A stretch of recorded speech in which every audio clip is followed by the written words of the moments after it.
dice la palabra en el libro de Lucas, en el capítulo 22, voy a leer del 54 en adelante. Y quiero que presten atención a lo que dice la palabra de Dios. Voy a leer en el nombre del Padre, del Hijo y del Espíritu Santo. Prendieron entonces a Jesús y lo llevaron a la casa del sumo sacerdote. Pedro lo seguía de lejos, pero luego, cuando encendieron una fogata en medio del patio y se sentaron alrededor, Pedro se les unió. Una criada lo vio allí sentado en la lumbre, lo miró detenidamente y dijo: este estaba con él. Pero él lo negó: muchacha, yo no lo conozco. Poco después lo vio otro y afirmó: tú también eres uno de ellos. No, hombre, no lo soy, contestó Pedro. Como una hora más tarde, otro lo acusó: seguro que estabas con él. Miren que es Galileo. Hombre, no sé de qué estás hablando, replicó Pedro. En el mismo momento en que dijo eso, cantó el gallo. El Señor se volteó y miró directamente a Pedro. Entonces Pedro se acordó de lo que el Señor le había dicho: hoy mismo, antes de que el gallo cante, me negarás 3 veces. Y saliendo de allí, lloró amargamente. Padre, gracias por tu palabra. Gracias, Señor, porque sé que tú predicas, sé que tú eres el que estás en este lugar y a ti te adoramos y te honramos. Solamente, Señor, permite que yo sea un instrumento tuyo de lo que tú quieres hablar a tu pueblo. Así que habla, Señor, que tu pueblo oye, en el nombre de Jesús. Amén y amén. Esta parte de la palabra quizás es un hecho relevante para la vida de Pedro, pero quizás puede ser el peor momento que pudo haber pasado Pedro. Estar junto al maestro día tras día, viendo todo lo que él hacía, viendo todos los milagros, todo lo que el Señor le había enseñado. Había escuchado del amor, de la fe, de la esperanza. Inclusive, antes de que sucediera esto, Pedro había herido a uno de los soldados con un cuchillo y el Señor le había sanado el oído, la oreja. O sea que ya casi antes de ser entregado, todavía el Señor seguía haciendo milagros. Y Pedro había visto todo eso. Pero cuando llegó el momento de la presión, cuando llegó el momento de la chiquita, entonces Pedro negó a Jesús como él se lo había anunciado. Pero vamos a ver el contexto de las cosas que fueron sucediendo en ese momento para que podamos entender un poco de lo que Dios quiere hablar en este día. Primero, Pedro comenzó mal. Pedro comenzó mal porque dice la palabra que él seguía a Jesús de lo lejos. Él podía ver que Jesús estaba caminando, que lo estaban llevando y él estaba a lo lejos. Pero yo me imagino que lo que Pedro quería hacer era estar tranquilo con su conciencia de decir: aunque sea de lejos, estoy viendo cómo se están llevando al maestro. Pero aparte de eso, entonces quería cuidar su reputación de que no lo vieran junto a Jesús. Entonces ya por ahí Pedro comenzó mal. Y segundo, el segundo error nos dice que él se sentó junto a los enemigos. Eso fue un error que Pedro no debió haber cometido, porque ahí estaban los criados del sacerdote. Y cuando leímos ahorita el versículo y repasamos nuevamente el 53, dice: cuando encendieron una fogata en medio del patio y se sentaron alrededor, Pedro se les unió. Quiere decir que ya los enemigos de Jesús estaban sentados y él se fue a sentar a ese lugar.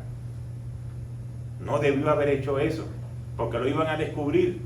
Solamente la manera de él hablar, que él era Galileo, tanto tiempo andando con Jesús, en lo que él abriera su boca, iban a saber: él es uno de ellos.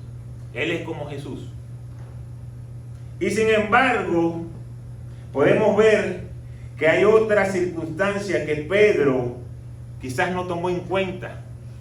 ¿Cuántos de nosotros, cuando estamos preocupados por algo, se nota a leguas? Que alguien dice: oye, ¿qué te pasa?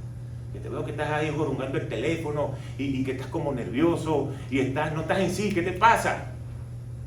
Porque quizás estamos distraídos, estamos pensando en la situación.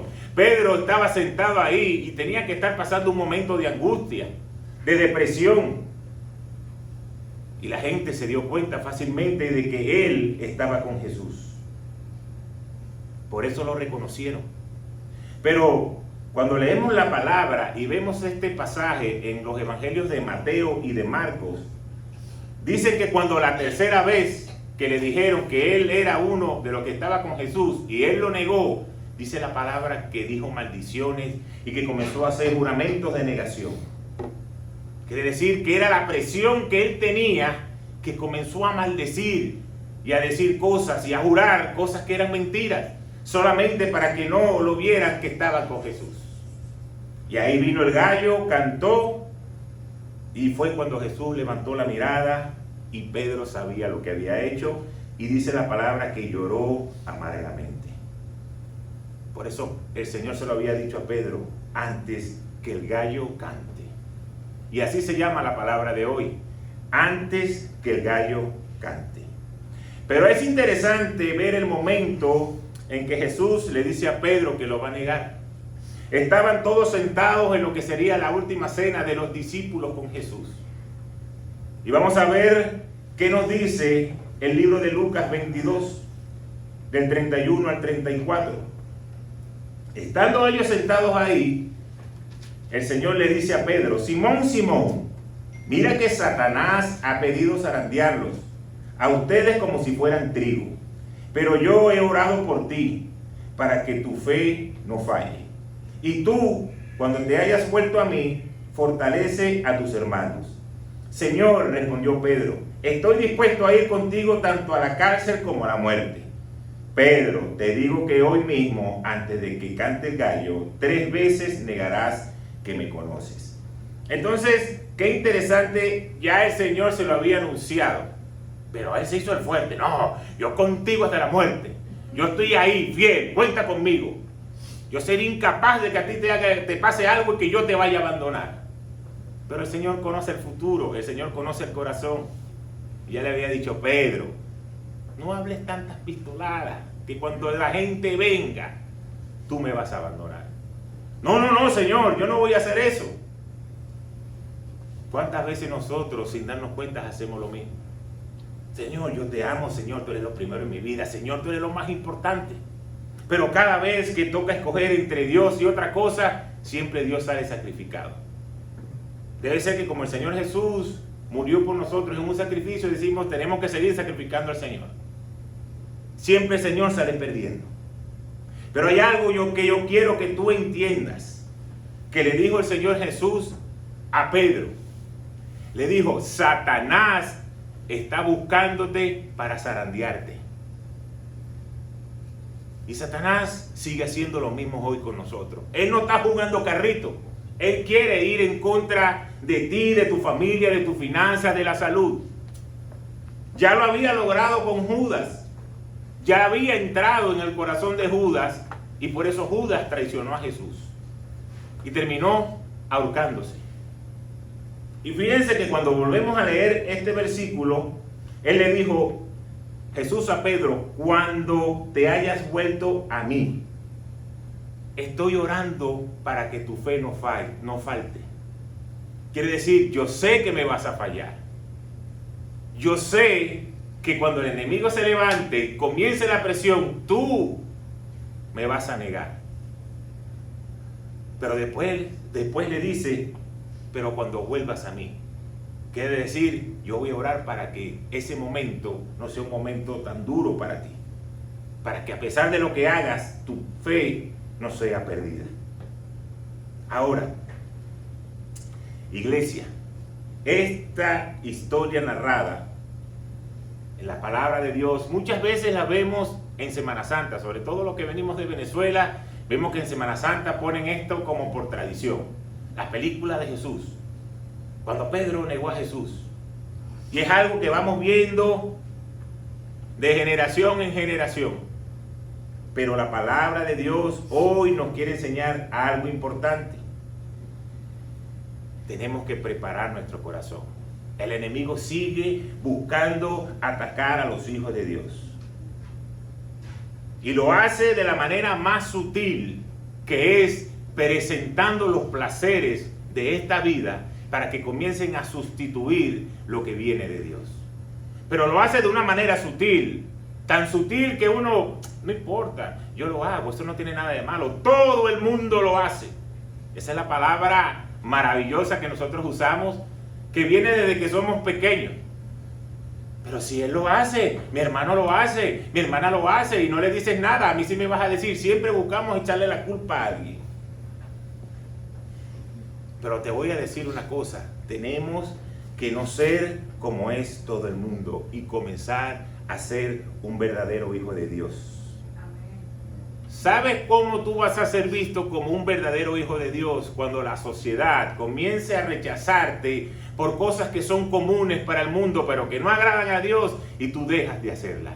Van a empezar a hablar de ti, ay sí, tú sí eres bobo, ¿por qué haces esto o no haces lo otro? Pero cuando tú comienzas a hacer de cierta manera radical, porque quieres agradar el corazón de Dios, es de ahí donde tú vas a poder recibir las mejores bendiciones. Pedro negó al Señor. Y muchos de nosotros decimos, wow, Pedro, te pasaste. ¿Cómo hiciste eso? O sea, tú estabas con el Señor. Tú veías todos los milagros, tú estabas ahí todos los días. ¿Cómo se te ocurre haber negado al Maestro? Tú tenías que morir ahí. Pero yo le voy a decir una cosa. Cuando tú no obedeces la palabra de Dios, tú también niegas a Jesús. A eso sí no le gustó, ¿verdad? Negar es lo mismo que renunciar. Cuando tú renuncias en obedecer a Dios, tú dejas de agradar el corazón del Padre. Eso es tremendo. Cuando tú niegas el poder de la palabra, porque no la lees, tú estás negando al Padre. Por eso es que no es que vamos a leer la palabra por una rutina, no, es la palabra de Dios. Y si tú estás diciendo, yo no quiero leer la Biblia, es porque no me interesa lo que Dios me tiene que decir.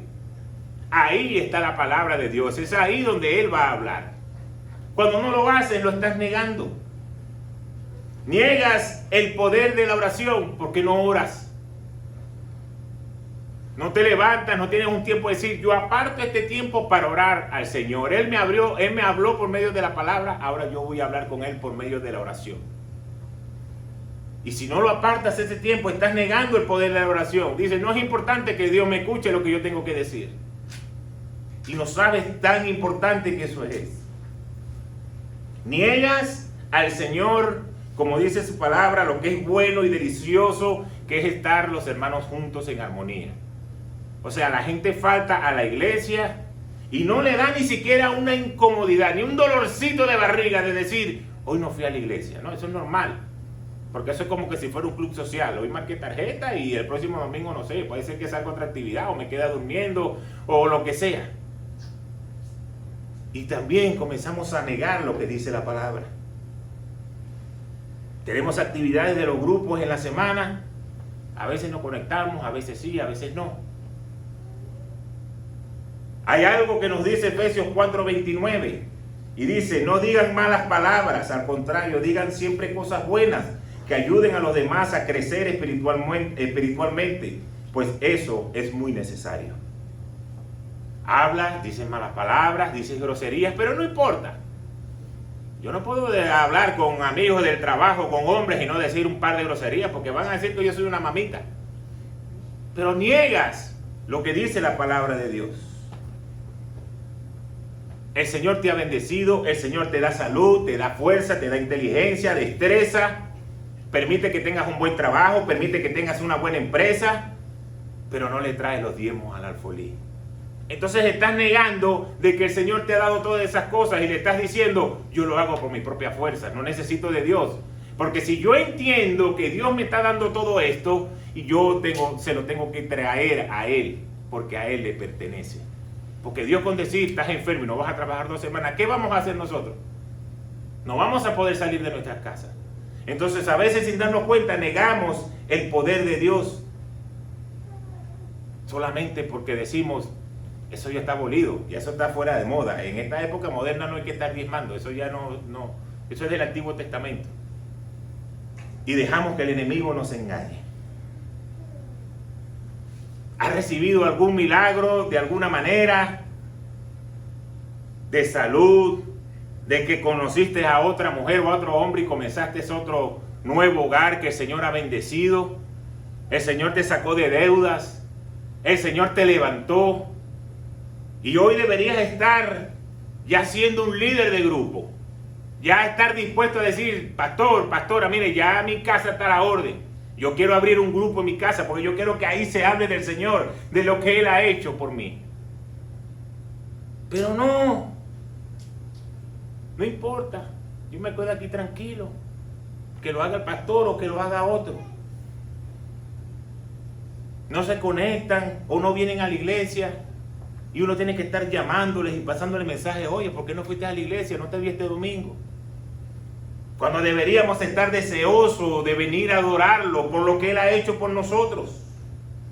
Cuando hacemos cada una de estas cosas en nuestra vida, sin darnos cuenta, estamos negando al Señor, así como lo hizo Pedro. Pero dile a la persona que está a tu lado, dile, tranquilo, y aunque te están hablando a ti, era necesario que escucharas esto, porque ahora viene lo mejor. Eso era solamente para que, así como cuando ustedes van a tener una discusión con alguien que viene así alzado y usted le tiene algo debajo de la manga y dice, espérate que toque mi turno. Tenemos que tener un corazón preparado para recibir lo que viene de Dios, pero antes era necesario que el Señor nos sacudiera, porque yo sé que muchos de nosotros nos vimos reflejados en cada uno de esos ejemplos. No crean que porque ya uno es pastor o porque ya uno está aquí, uno no ha pasado por ninguno de esos problemas. Yo recuerdo que en mi época de jugar béisbol, yo muchas veces negué al Señor. Muchas veces estaba en desobediencia, cometiendo pecado, haciendo cosas que no agradaban al Padre. Ni siquiera era capaz de hablarle quizás a un compañero de Dios por vergüenza o porque me fueran a rechazar. Y había negado a Dios. De todas estas cosas que el Señor hacía a mi favor. Luchas perdidas entre la carne y el espíritu, siempre la carne salía ganando. Pero llegó el tiempo cuando el Señor nos levantó. Yo tuve que pasar por el campo petrolero, en ese desierto, alejado de lo que me gustaba, no por mi propia voluntad, sino porque el Señor me llevó por ahí. Y sin embargo, los primeros años todavía no había un cambio en mi vida. Seguía en muchos aspectos negando lo que era la existencia de Dios en mí. No podía ser yo un testimonio fiel de lo que Dios estaba haciendo en mi vida. Hasta que llegó el momento de reconocer que todo lo que tenemos es por Él. Mire, yo me recuerdo que nosotros teníamos, en la petrolera siempre daban como tipos de curso. Y cuando tú te sentabas, eran un grupo siempre de 24, 30 personas. Y todos te llevaban a que tú tenías que presentarte. Y al principio yo decía, bueno, mi nombre es Kevin Noriega, yo trabajo en el departamento de seguridad, tengo tantos años en la industria. Y esa era la manera de yo presentarme.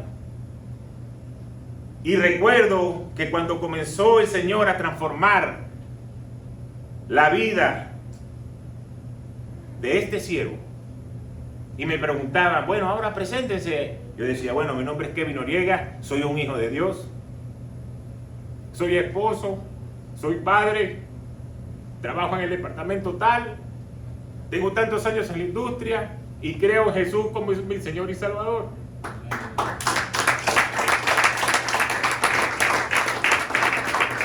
Y al final decía, y sin Él nada soy.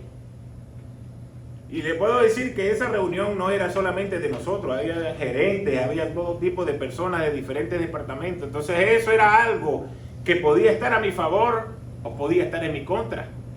Porque había gente que decía, wow, mira qué valiente. Y cuando iban a hacer una intervención, bueno, como decía el hermano, o como decía, había otro par de cristianos que estaban ahí a la secreta y como que cogían ánimo. Pero también habían otros que decían y empezaban a exponer, no, porque bueno, cuando los pastores se roban los reales y el diezmo, y empezaban a hablar mal. Y me señalaban a mí porque ya yo me había identificado como cristiano. Entonces a veces estaba a favor y a veces estaba en contra. Pero cuando tú comienzas a dejar de negar al Señor y realmente presentarte como tú eres, como su hijo, es donde Él va a comenzar a bendecir tu vida. ¿Por qué? Porque a Él le interesa que tú como su hijo puedas ser parte del testimonio de su poder en esta tierra. Recuerdo que cuando trabajábamos ahí en ConocoPhillips, teníamos el gerente corporativo, era lo máximo, figura de nuestro departamento. Y cuando nos decían por el radio que él venía a la empresa, bueno, eso es, todo tiene que estar derechito, ustedes no pueden estar metidos en la caseta, tienen que estar parados afuera, tienen que estar firmes, tienen que estar... Y cuando él pasaba por ahí, buenos días, ¿cómo está? Todos estábamos firmes ante la presencia de tan importante persona. Y yo siendo ahí apenas un guachimán ahí, me paraba y le daba los buenos días. Pero fíjense cómo el Señor va haciendo las cosas. Alguien que lo conoce, que conoce a otra persona, lo invitó a la iglesia en Venezuela. Y llegó a la iglesia y conoció al Señor. Y comenzó a hacer el río de Dios, hizo el encuentro. Y cuando escuchó el testimonio de que yo trabajaba ahí, como que se supuso quién era yo, porque al momento quizás no sabía. Un gerente con tanta gente trabajando abajo, ¿qué lo va a saber? Y de repente fueron pasando los días, los meses, y un día me llama y me dice: mi pastor, necesito hablar contigo, tengo un problema. Y yo decía: wow, qué increíble es la vida. Hace un tiempo atrás uno estaba parado aquí y uno estaba firme ante tanta persona tan importante. Y ahora hoy él me llama mi pastor y quiere un consejo mío. Es ver cómo el Señor va transformando las cosas solamente cuando tú decides ponerlo a Él de primero. Y por eso pude entender lo que decía la palabra, que lo vil y lo menospreciado de esta tierra has escogido. Entonces no se trata de quién eres, se trata de quién es Jesús. Pero quizás hoy tú quieres recibir algo de la mano del Padre y todavía no llega a tu mano porque no has decidido ponerlo a Él de primero. Y sigues negándolo. Aunque vienes a la iglesia, aunque cantas un par de coros, aunque llora de vez en cuando el pastor llora,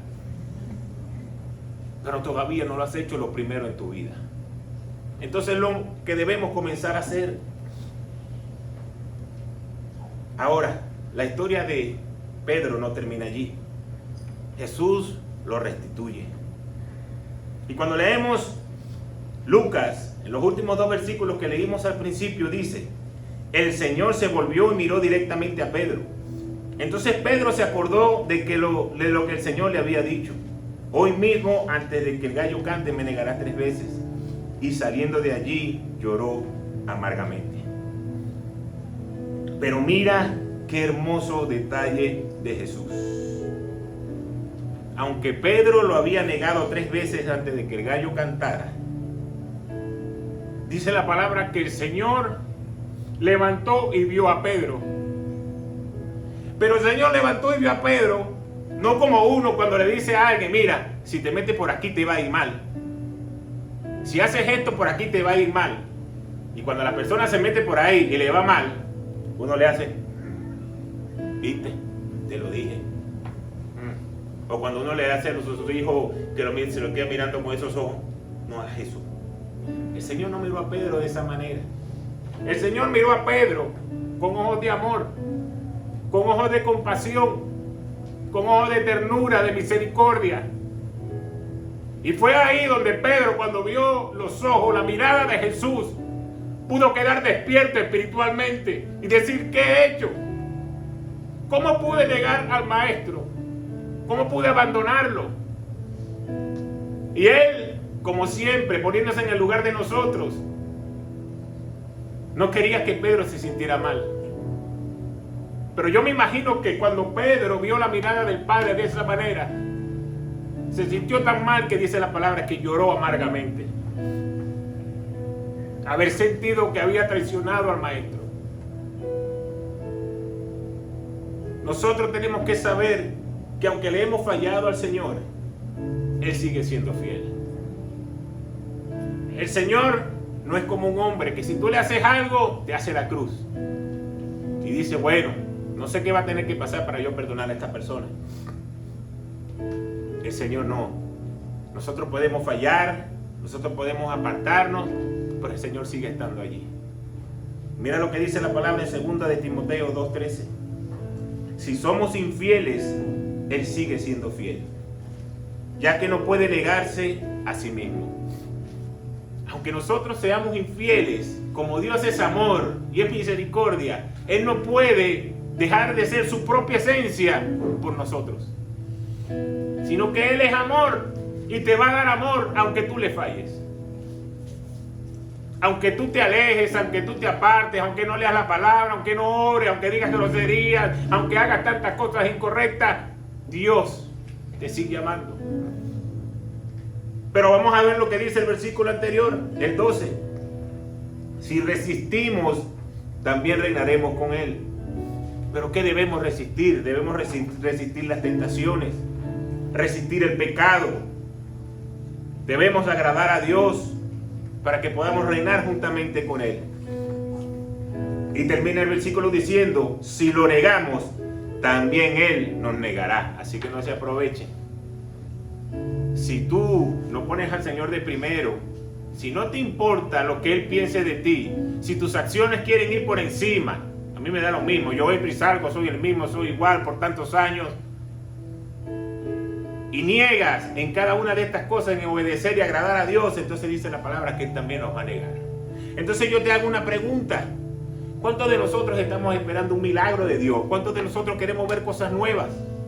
Un hogar nuevo, una familia restaurada, mejores trabajos. ¿Cuánto lo queremos hacer? Pero yo te pregunto a ti, ¿por qué Dios te lo tiene que dar si tú a Él no lo pones de primero?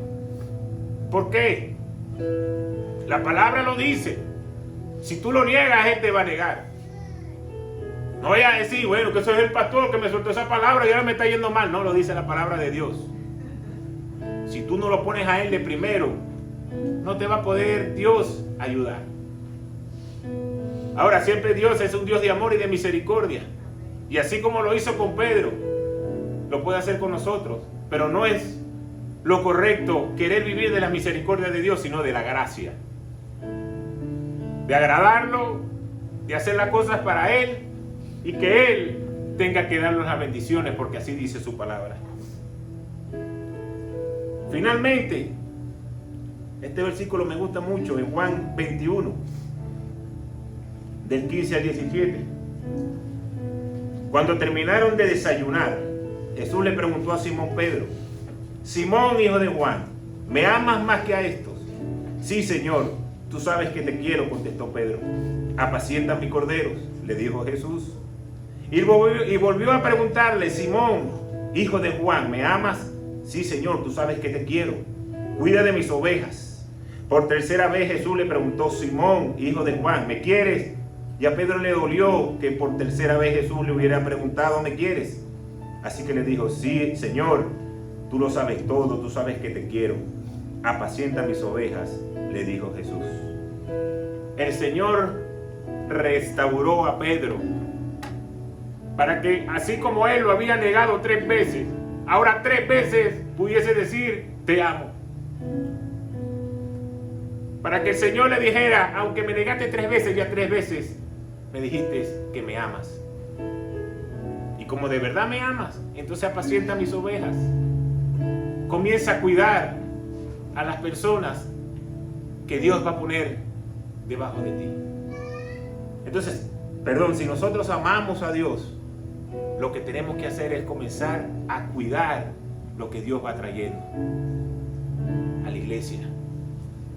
Por eso es que yo le voy a decir algo: el enemigo nos quiere entrampar de una manera tal de que tengamos tantos problemas y tantas cosas que no terminamos de avanzar y seguimos siendo lo mismo, que cuando por fin logramos hacer algo, como que nos sentimos tan felices, pero se nos olvida de que estamos en esta tierra para hacer sal y luz y poder llevar la palabra de Dios a toda la gente que está a nuestro alrededor.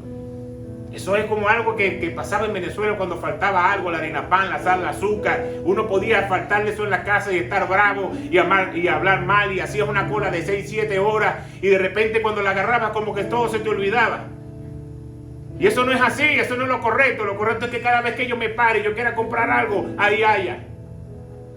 Igualmente nos pasa en la palabra de Dios. Nos conformamos cuando el Señor hace algo a favor de nosotros y ya con esto es suficiente. Pero no estamos hablando del amor de Dios.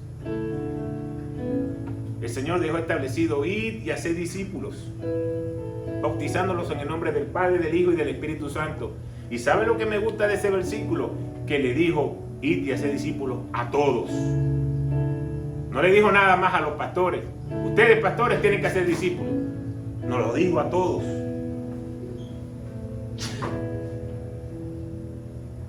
Así que Pedro estaba llamado a grandes cosas. Y así lo podemos ver en Mateo 16, del 18 y 19. Yo te digo que tú eres Pedro, y sobre esta piedra edificaré mi iglesia, y las puertas del reino de la muerte no prevalecerán contra ella. Te daré las llaves del reino de los cielos. Todo lo que haces en la tierra quedará atado en el cielo, y todo lo que desates en la tierra quedará desatado en el cielo. Y esa promesa está sobre tu cabeza. Porque cada uno de nosotros somos la iglesia. Cada uno de nosotros somos templo y morada del Espíritu Santo. Entonces quiere decir que las puertas del Hades no pueden prevalecer contra ti. Porque tú eres la iglesia, tú eres un hijo de Dios. Y aunque el enemigo se levante, no va a poder prevalecer contra ti, ni contra tu familia, ni contra tu salud, ni contra tus finanzas. Pero tú tienes que creerlo y tienes que pararte en la brecha y comenzar a pelear esta batalla de la fe. El enemigo todo el tiempo quiere ponernos a nosotros en una posición de cobardía, de que no podemos, así como estaba Pedro. Yo voy a ver a Jesús de lejito, pero yo no me quiero poner ahí al lado. Pero la victoria va a estar ahí cuando tú te paras firme y crees quién eres tú en el Señor. Por eso pasamos tantos problemas y tantos pensamientos. Inclusive venimos a la iglesia por tantos años y seguimos siendo los mismos, peleando con los mismos problemas. Es el tiempo de comenzar a avanzar y llegar a una nueva etapa, a un nuevo nivel espiritual, donde tú puedas renunciar de tu pasado y de tu presente y comenzar a construir un futuro lleno de las cosas de Dios. Tenemos que creerlo. Esa promesa está sobre ti. Así que no importa si hasta hoy no has hecho las cosas correctas para agradar a Dios, hoy es un buen tiempo para comenzar a hacerlo. Esa misma mirada que tenía Jesús para Pedro es la misma mirada que tiene contigo hoy. Pero esto no es un mensaje de eso que nos gusta, que nos dice: te va a ir bien, y la fe, y todo te va a salir bien, y mañana te vas a pegar el loto de Florida, y chévere. Estos son los mensajes que nos pegan contra la pared y nos hacen pensar realmente dónde estoy parado como hijo de Dios. ¿Hasta cuándo voy a seguir pasando los mismos problemas? ¿Hasta cuándo voy a entender lo que Dios tiene que decirme? ¿Hasta cuándo mi cabeza quiere levantarse en una lógica, en una sabiduría, en un conocimiento y argumentar todo en contra de lo que dice la palabra de Dios, solamente para yo querer tener la razón? Hoy el Señor te está diciendo a ti: ponte tu nombre y di: Señor, yo te amo. Porque el Señor te ha llamado por tu nombre y te dice: tú me amas. Ha llegado el tiempo de comenzar con mi iglesia a hacerlo. Yo no quiero que salgamos de aquí y que sigamos siendo lo mismo. Si el Señor hoy te ha hablado en alguna de estas áreas de tu vida, ponte a cuentas con Él. Reconoce que has fallado. Dile: Señor, te he fallado en esta área. He hecho cosas que quizás no te agradan, pero hoy yo me quiero poner a cuentas contigo. Y el Padre, que es un Padre de amor, te va a abrazar y te va a decir: esto es lo que yo estaba esperando, tener este tiempo y esta intimidad contigo. Amén. Amén. Padre, gracias, Señor, por tu palabra. Gracias por cada hombre, por cada mujer que hoy ha recibido lo que viene de ti. Hoy nos queremos poner a cuentas contigo, Señor. Y si te hemos fallado, si hemos hecho cosas para no agradarte, desobedecer tu palabra, inclusive vivir una vida cristiana ligera, que quizás el mundo ni nos reconocemos como cristianos porque no hacemos impacto, sino que entramos y salimos y somos uno más en esta tierra. Tú, Señor, nos has puesto en un lugar de privilegio. Nosotros no somos uno más, nosotros somos unos hijos de Dios. Nosotros podemos vivir de gloria en gloria y de bendición en bendición. Porque tú, Señor, moriste en la cruz por cada uno de nosotros y hoy podemos tener una vida nueva y una vida hasta que sobreabunde. Perdona nuestros pecados, perdónanos si nos te hemos fallado y que esta palabra pueda quedar sellada en nuestro corazón y entender que cada vez que hacemos cosas que no te agradan a ti, estamos negando, estamos renunciando a lo que tú nos quieres dar. Gracias, Señor, por tu amor y por tu misericordia que hoy aún nos mantienen de pie a pesar de haberte fallado tantas veces. Y gracias, Señor, porque tu amor permanece para siempre. Oramos y creemos que vamos a poder llegar a nuevos niveles espirituales tomados de la mano contigo. En el nombre poderoso de Jesús. Amén, amén y amén.